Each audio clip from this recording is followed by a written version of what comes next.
गांव की पगडंडी पर आधी रात का सन्नाटा पसरा हुआ था। पेड़ों की परछाइयां जमीन पर डरावनी आकृतियां बना रही थी।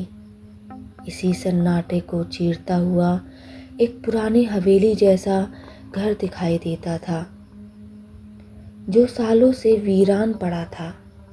गांव के लोग कहते थे कि वहां कोई भटकती आत्मा रहती है, पर उस रात राजेश, जो शहर से गांव आया था, उसने ठान लिया कि वह उस हवेली में रात गुजारेगा।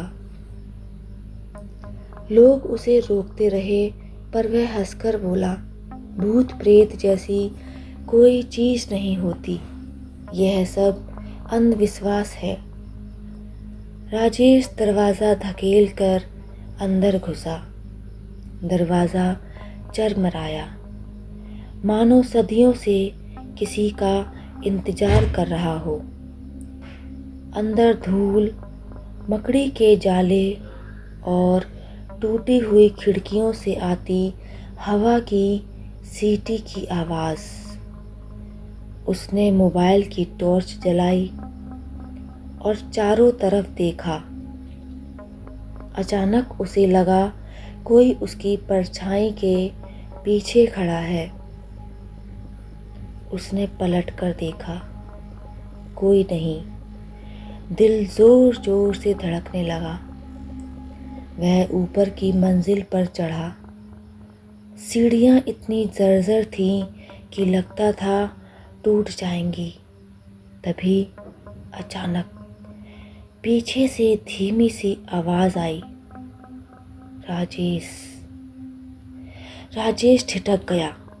उसने सोचा शायद उसे भ्रम हो रहा है, पर जब उसने तीसरी बार वही आवाज़ सुनी तो उसका शरीर पसीने से तर हो गया।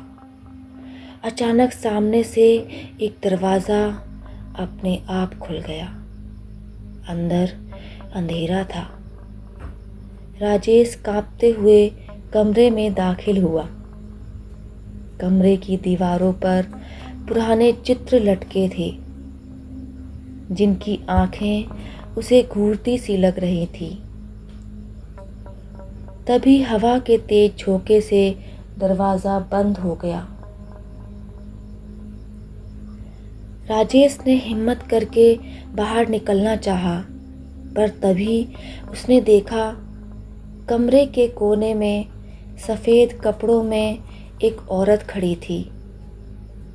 उसके बाल बिखरे हुए, चेहरा धुंधला और आंखें जैसे अंगारों की तरह लाल। वह औरत धीरे धीरे उसकी तरफ बढ़ने लगी।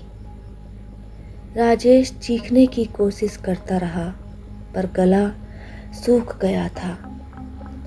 वह पीछे हटता रहा और अचानक उसके पैर ज़मीन पर पड़े किसी ठंडे सामान से टकराए। उसने देखा वहाँ एक पुराना खून से रंगा कंगन पड़ा था। उसकी नज़र भी उसी कंगन पर गई और अचानक वह ज़ोर ज़ोर से रोने लगी। आवाज़ इतनी दर्दनाक थी कि राजेश का दिल दहल उठा। उस औरत ने फुसफुसा कर कहा, यह मेरा है, मुझे धोखा देकर मार दिया गया था। मेरी आत्मा अब भी यहीं भटक रही है, मुझे इंसाफ चाहिए। राजेश के पैरों तले ज़मीन खिसक गई। वह घबराकर दरवाजे की ओर भागा और जैसे ही बाहर निकला, पीछे से जोर की चीख सुनाई दी। हवेली के सभी दरवाजे और खिड़कियां एक साथ बंद हो गईं। राजेश भागकर गांव पहुंचा और लोगों को सब बताया। सुबह जब गांव वाले हवेली में गए तो वहां कुछ नहीं मिला, न कंगन, न औरत, न ही कोई निशान। लेकिन दीवार पर ताज़ा खून से एक ही लाइन लिखी थी, मैं लौटूंगी। अगर आपको ये कहानी पसंद आई हो तो चैनल को सब्सक्राइब ज़रूर करें और कमेंट करके बताएं कि अगली कहानी आप किस विषय पर सुनना चाहते हैं। मिलते हैं अगली कहानी में, तब तक के लिए नमस्कार।